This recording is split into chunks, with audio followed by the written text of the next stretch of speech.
They said war had many monsters, but only one ghost. A figure who walked through battlefields untouched, who crawled out of craters where no man could live, who stood up from blasts that should have torn him apart. A soldier whose name became a whisper, half legend, half omen. Some feared him, others worshipped him, but all agreed on one thing. Death wanted him, and he refused to go. The first time Death lost, he once lived a quiet life in a village ruled by seasons instead of armies, where the loudest noise was the cracking of wood under his axe and the laughter of neighbors echoing between fields. He was not a warrior, not a rebel, not a man seeking glory. He was simply alive in the gentle, ordinary way people were before the world ended. But the war came like a storm, unavoidable, violent, and hungry. He was drafted with little ceremony, pressed into a uniform that didn't fit, handed a rifle he had never fired. His commanders saw nothing special in him. He seemed average, another young man swallowed by a war machine too large to comprehend. On his first day at the front, a mortar shell landed so close that the world vanished in a deafening roar. Heat melted the snow around him. Iron shards screamed past his face. When medics arrived, they checked the bodies, assuming he was one of them. His pulse was weak, his eyes unfocused. They dragged him onto the dead cart. Hours later, as the bodies were being moved, he gasped back to consciousness. Cold air flooded his lungs. A medic screamed and nearly dropped him. That was the first time men whispered the name. Ghost. The second time, Death lost. War doesn't wait for miracles. Days later, during a chaotic retreat through a forest, enemy machine gun fire tore through the trees, ripping bark and bodies apart. The men around him collapsed one by one.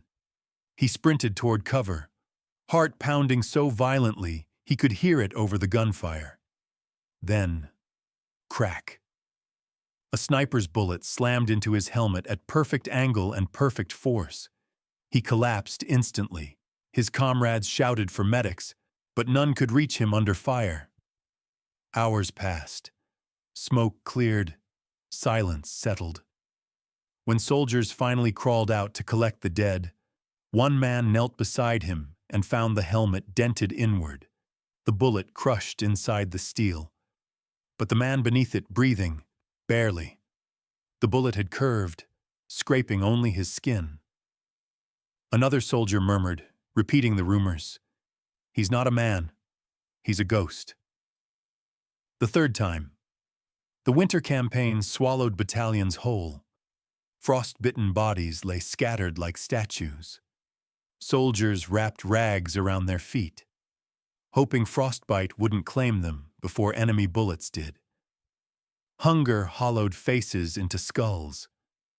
Nights felt endless, the darkness broken only by distant artillery flashes. In the middle of this frozen nightmare, his unit was ordered to hold a ridge, an impossible task. They dug shallow trenches, prayed quietly, and braced as artillery began raining down. A shell landed directly in his trench.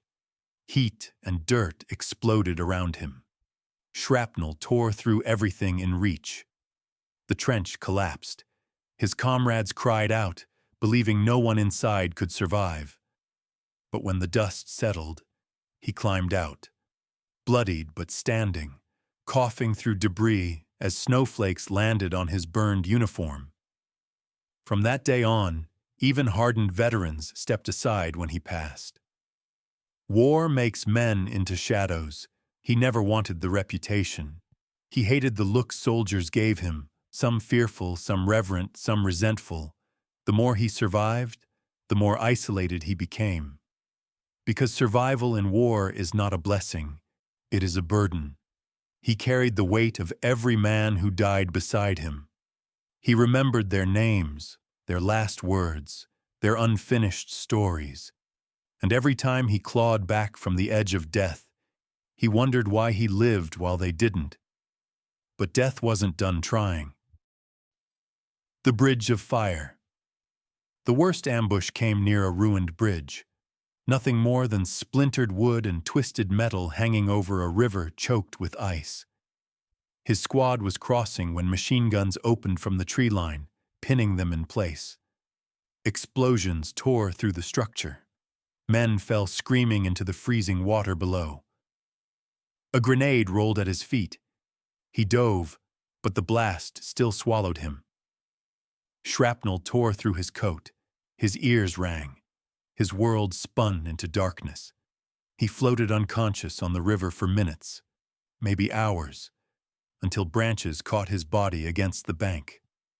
When he woke, the world was silent except for the soft crack of ice drifting past him. His squad believed he had died. His name appeared on casualty lists, but he stood again. He always stood. The ghost saves a life.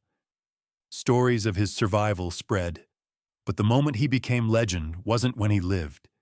It was when he went back for another man.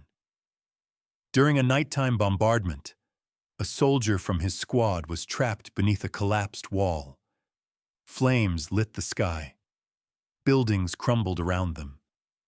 His commander yelled for everyone to fall back, but he ran toward the fire. He clawed through rubble with bare hands, dragging the trapped soldier free as sniper rounds cracked overhead. A second explosion knocked him down, but he refused to let go. He carried the wounded man on his back, stumbling through smoke and falling debris until they reached safety. The soldier he saved never forgot it. Death grabbed him by the throat, he said, and he just walked away from it. The last escape. Near the end of the war, his platoon was encircled by enemy forces. Gunfire lit the night. Men screamed for retreat. They were cut off, trapped, doomed. He led 3 survivors through alleys thick with smoke, across streets littered with bodies, through buildings collapsing under artillery strike. Every second felt like a promise of death. But he kept going.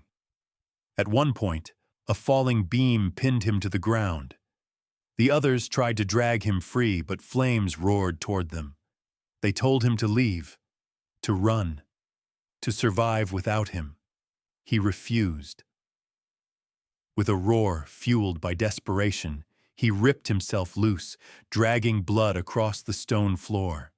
He led them through an opening in the rubble just seconds before the entire building imploded behind them. They escaped. "He's not human," one soldier whispered afterward. "He's a ghost wearing the skin of a man." When the war finally ended, he didn't seek recognition, didn't attend ceremonies, didn't stand tall in front of crowds.